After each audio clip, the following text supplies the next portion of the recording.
안녕하십니까, 박승태입니다. 오늘은 교육에 대해서 얘기하고 싶습니다.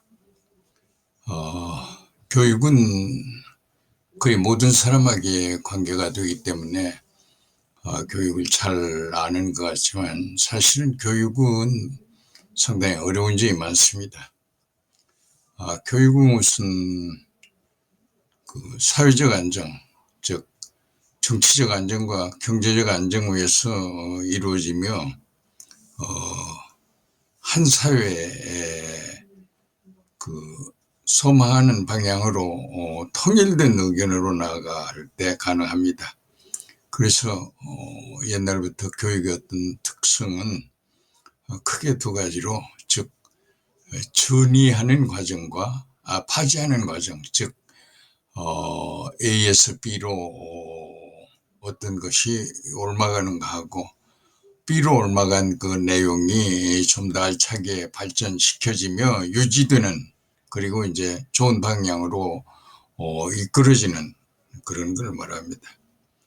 그래서 이제 교육은 주로 사람을 상대하기 때문에 두 가지로 이제 홀맨 에듀케이션, 즉 전인 교육과 그러니까 사람을 길러내는 거니까 이제 수월성 교육, 익셀런티드 에듀케이션이라고, 홀맨 에듀케이션과 익셀런티드 에듀케이션으로 크게 구분되어 왔습니다. 그래서 교육은 그 산업의 발달과 밀접한 관계가 있는데, 1차 산업에서는 그 비교적 토지와 어떤 영토의 소유로 가장 그 행복 조건이 이루어지는 거 아닌가 이렇게 생각해 왔고, 2차 산업 시대는 기계와 공장이 많을수록 부의 근본을 이룬다 이렇게 생각을 했습니다. 그러다가 이제 3차 산업 시대가 되면서 금융과 통신이 중심이 돼서 부를 개척하는 그런 어떤 모멘트가 되어 왔습니다. 그러니까 어떻게 하면 부를 축적하고 생활이 윤택해지며 어떤 그 삶의 질이 좋아질까 하는 그런 쪽으로 생각을 합니다. 그래서 이제 행복 추구에 대해서 일반적으로 생각하는 여러 가지 면이 있는데, 그걸로 이제 주로 교육은 생존하는 가치 추구, 그러니까 살아남아야만 가능한 어떤 가치가 존재할 수 있다 이렇게 봤습니다. 그러다가 이제 20세기까지는 대개 교육의 큰 그림을 크게 5가지로 보게 된 것 같습니다. 그래서 이제 우선 제일 많이 얘기되는 것이 그 빅픽처의 첫 번째가 스토리텔링, 어떤 설명을 하는 그런 이야기하는, 그 다음에 두 번째가 디자인, 어떤 포장을 잘 해내는, 그 다음에 이제 세 번째가 심포니, 화합, 그 다음에 네 번째가 엠파시, 공감하는 것, 그리고 이제 5번째 플레잉, 놀이를 어떻게 하느냐. 그래서 아마 현대 그 올림픽이라든지 그 열광하는 월드컵 같은 것이 플레잉, 교육의 플레잉과 밀접한 관계가 있지 않나 이렇게 생각합니다. 그러다가 이제 21세기가 도래하면서 산업도 역시 4차 산업시대가 도래되어서 4차 산업시대는 그 사물 인터넷, 그 다음에 로봇, 그 다음에 인공지능, 그리고 이제 빅데이터 활용, 이런 걸로 인해서 상당히 많은 거의 변화가 되는데, 특히 이제 컴퓨터와 소위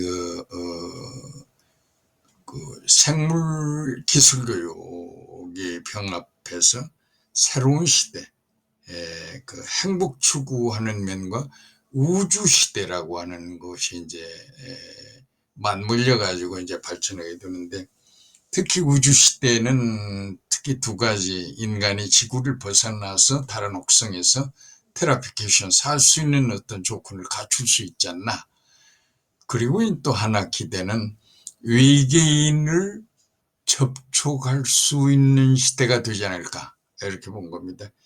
그래서 이제 행복 조건으로는 특히 가치 규정에 관한 여러 가지 이 문제를 생각하게 됩니다. 그래서 행복 추구와 죽음의 가치에 대해서 어떻게 생각할 건가 하는 그런 거에 대해서 깊이 생각하면서 일반적으로 비교적 엘리트 교육의 주안점이 되지 않을까 이렇게 생각하는데, 여기 네 가지를 강조하는 그런 내용을 우리가 생각을 합니다. 그것 중에 첫째가 비판적 사고 문제, 그 다음에 소통 문제, 협력 문제, 창의성 문제. 특히 창의성 문제는 상당히 교육에서 초점이 되지만 오랫도록 그래 특별하게 발전되어 있지는 않습니다.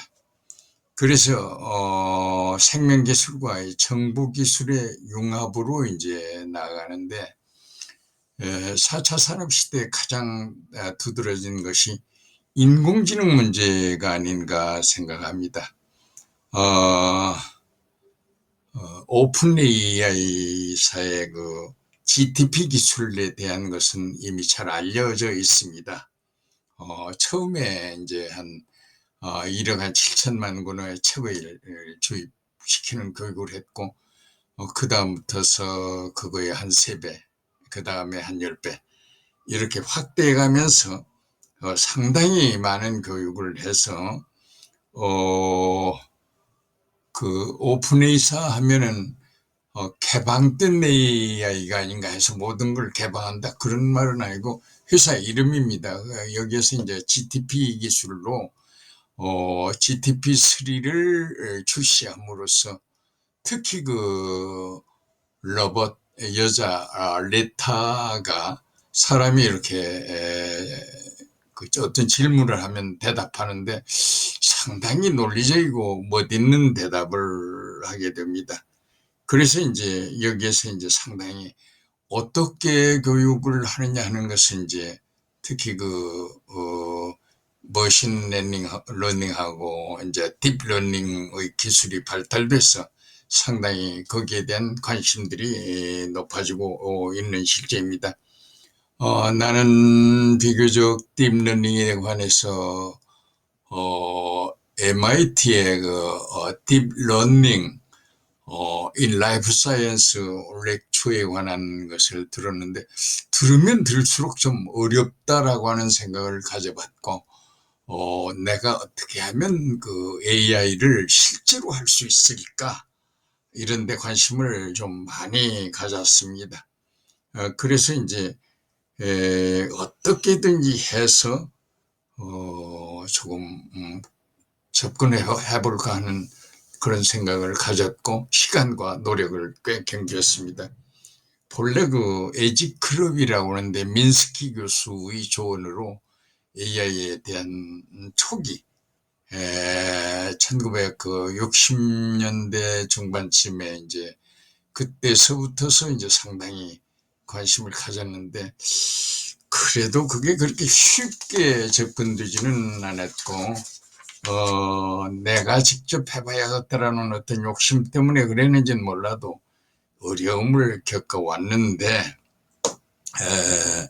최근에 챗GPT라고 하는 거에 이제 출시가 돼가지고 아무나 접근할 수 있다 이렇게 됐는데, 출시된 지 그저 5일 만에 지구에 한 100만인이 로그인해서 관심을 쏟은 그런 내용들입니다. 그런데 여기에 이제 서치를 하는 거나 코딩을 하는 거, 어떤 논문 쓰기 같은 것까지도 이제 가능하다 이렇게 보는데, 서치는 구글 서치하고는 조금 다르게 AI가 나에게 필요한 내용을 구체적으로 알려준다 이런 내용입니다.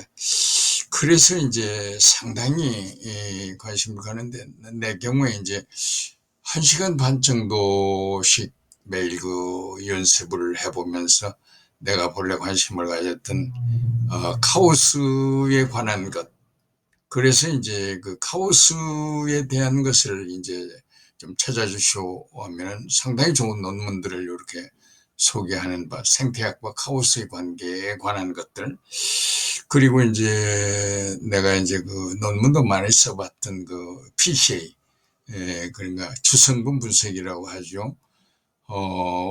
그 PC에 관한 것들도 상당히 최근 논문도 많이 찾아줘서 아주 재미있게 읽는데, 그 중에 이제 중국 사람들이 이제 2023년도에 환경 포럼에 대비해서 중국의 세계성, 즉 북쪽의 세계성의 그 토양 관계에 대한 데이터를 리모트 센서를 이용해 가지고 얻은 걸로 PCA를 해서 아주 장황하게 아주 재미있는 논문을 쓴 것을 읽으면서 지금도 이렇게 변해가고 또 좋은 것이 있구나, 이런 생각을 해봤습니다.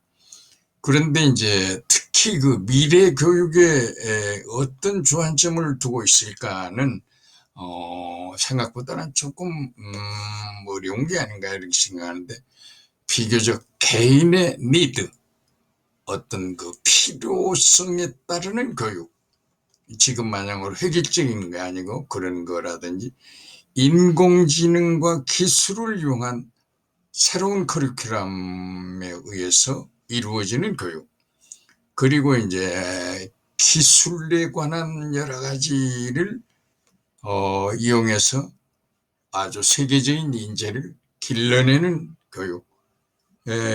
그러니까 이제 여기에 보면 이제 원격 기술, 원격 교육에 관한 것도 중심이 될 테지만 개별 학습이 번창하지 않나.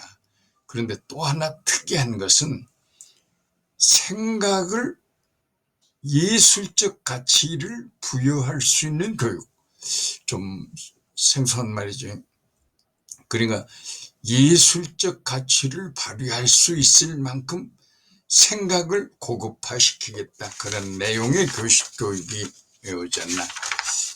또 하나는 이제 증강현실에 대한 여러 가지를 잘 연구해서 교육에 접목시키는 거 아닌가 하는 것이 이제 문제가 되어가는 것 같습니다. 그래서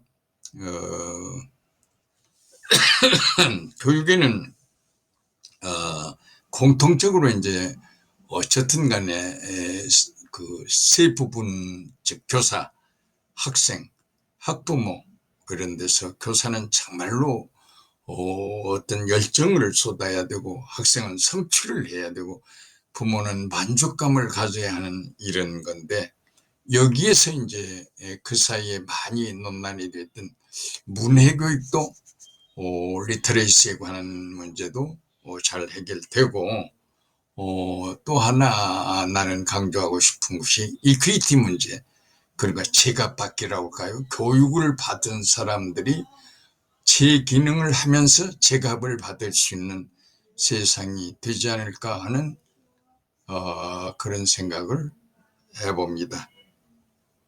감사합니다.